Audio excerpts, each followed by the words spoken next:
Good day guys! So another day, another vlog na naman. So for today's vlog, andito kami ngayon sa airport at mangunguha kami ng busikad at tuwad. So ayan, andito na nga kami at naghahanap kami ng babaan. Wala kaming mahanap guys na hagdan pababa.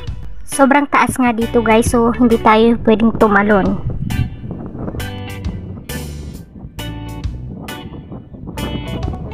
At finally, nakahanap na nga kami nitong hagdan na to. Nasa duluhan siya guys. So, ayan. So, pahirapan nga ang paghahanap ng busikad at tuwad na yan. So, bago makain, ito yung pagdadaanan natin guys. Ayan. Ito nga kasama ko guys. So, mga 1 taon ata yan siya dyan bago nakababa. So, kung gaano kasarap tumuwad, manguha ng tuwad at busikad. Ganito yung pagdadaanan guys bago makakain. So, sobrang hirap.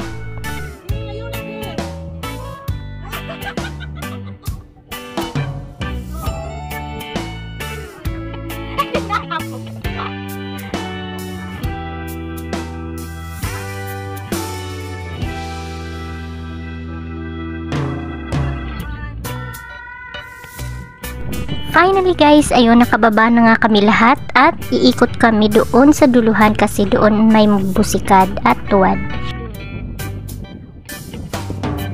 At pagkaikot nga namin ay may nakita na nga ako ditong busikad. Sobrang dami ng lumot nito guys. Ayan, tingnan nyo.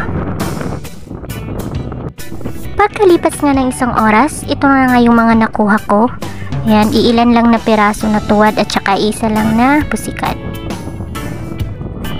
Ito nga't nagtitiklop lang muna ako ng payong. Kasi nga umulan kanina ng malakas, so kailangan ko magpayong guys kasi baka mabasa ako. Bawal tayong mabasa kasi hindi naman tayo naliligo. Anyway, mas lalo tayong hindi nakakahanap ng busikad kasi umuulan at sobrang hangin. So ito na nga yung update sa mga nakuha ko. Ito may nakuha ako, hindi ko alam yung tawag nito guys. Paki-comment naman kung anong tawag dito. So after mga 2 oras guys, lumipat kami ng area kasi wala kaming mahanap dito. Yung baso ko nga hindi pa napupuno. Nung habang naglalakad nga kami, nakita ko to si mami. Ayan, may daladalang nyug. Advance talaga mag-isip ang mga nanay guys. Wala pa nga kaming nakukuha. Meron na siyang nyug na panggata mamaya. Napansin ko nga rin tong pinsan ko guys. May daladala rin siyang nyug. Ayan o. Wow, iba talaga ang training ng tita. Advance din siya mag-isip guys. So tinanong ko nga siya kung okay lang ba dalhin yan. Sabi niya okay lang daw, wala namang nakasulat na pangalan. Hirap na hirap nga kami sa pinaggagawa namin sa aming buhay. Pero laban lang para sa ulam mamaya.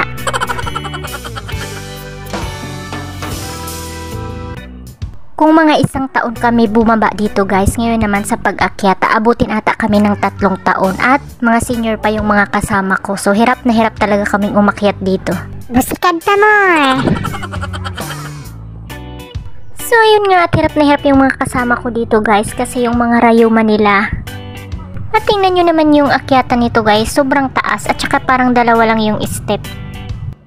Step ba yung tawag dito? Ay, ewan ko, basta hagdan, 2 lang yung naapakan dyan. Bahala na kayo kung anong tawag dyan. Tingnan nyo naman guys, bukang-buka talaga yung mga singit-singitan nyo pag aakyat at bababa kayo dyan. Sobrang taas talaga.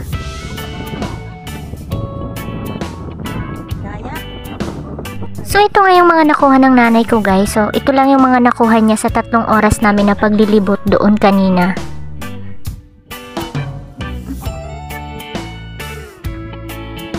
So ito nga't lumipat na kami sa kabilang area. Dito na to sa may pantalan nila. Kanina doon yun sa may airport.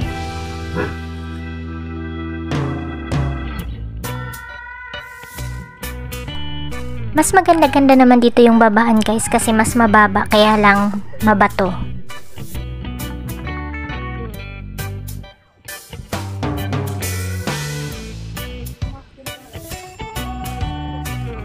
Pagkababa ko nga rito, ayan, may nakita ako agad ng busikad.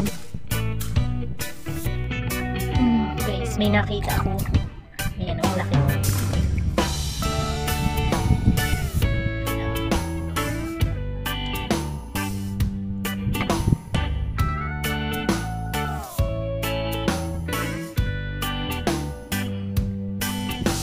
At dahil ito lang yung mga nakuha ko, bibili na lang kami ng busikad.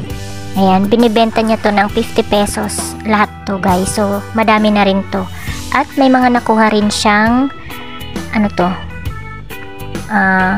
Buo at saka dalo-dalo ang tawag dito guys. Pero yung busikad lang yung bibili namin. So, ito na nga lahat yung nabili namin guys. So, 50 pesos lang to. Madami na. So, ayan, gumamit kami ng ipinagbabawal na technique guys. So, kung hindi kayo makakita o makahuli, bumili na lang kayo, mas maigi pa, di ba? At pagkabili nga namin guys ng busikad, ayan, umuwi na kami. Mas maganda palang bumili na lang kaysa magpagod, di ba? At ito na nga't nasa bahay na kami guys. Ayan, tinatanggalan ni nanay ng witan yung tuwad. Ayan. Para mamasut-sut. Masut-sut ba yun? O masup-sup? Ewan ko, basta ganun. At ito na nga, luto na. Hindi ko na naipakita sa inyo guys kung paano lutuin. Ayan. So, ayan, kakain na kami guys. Nilagyan pala to ng gata guys. So, masarap yung sabaw nito. So, ayan, kain na na. Salamat sa panonood guys. Hanggang dito ng aming mini vlog. Salamat!